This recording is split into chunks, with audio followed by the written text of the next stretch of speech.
Hello guys, ngayon nandito po ako sa hospital, naka-duty kasi yung alaga ko naka-confine. So, papakita ko sa inyo once na nakapag-alaga kayo ng may ubo siya, mahirap niya ilabas yung plema niya.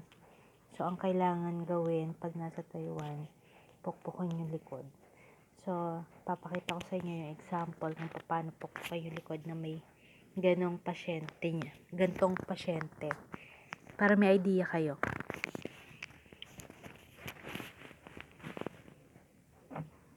Ayan. Tatagilid niyo po siya.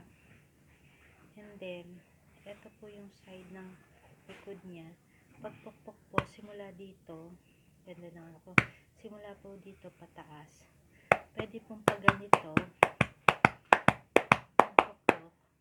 pwede pong pagganito, pataas. Depende po kung ano po yung gusto nyo gawin. Ano yung mas preferred nyo. Pwede pong pagganito kasi mas madali. Pwede rin pong pagganito.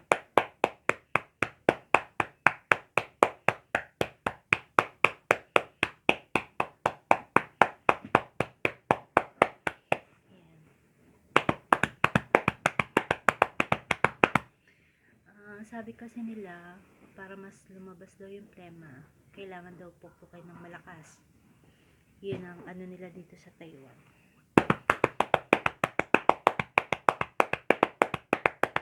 Para pag sinaksyon nyo siya, kusa na siyang lumalabas.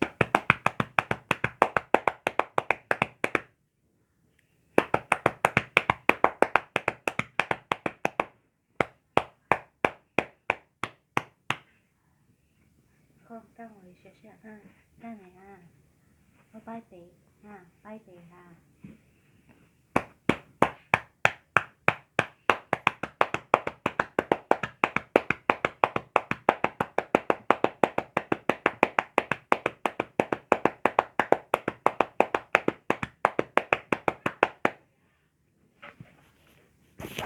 Ayan po, para meron po kayong idea kung paano gawin pag nagkaroon kayo ng pasyente na ganito yung sitwasyon.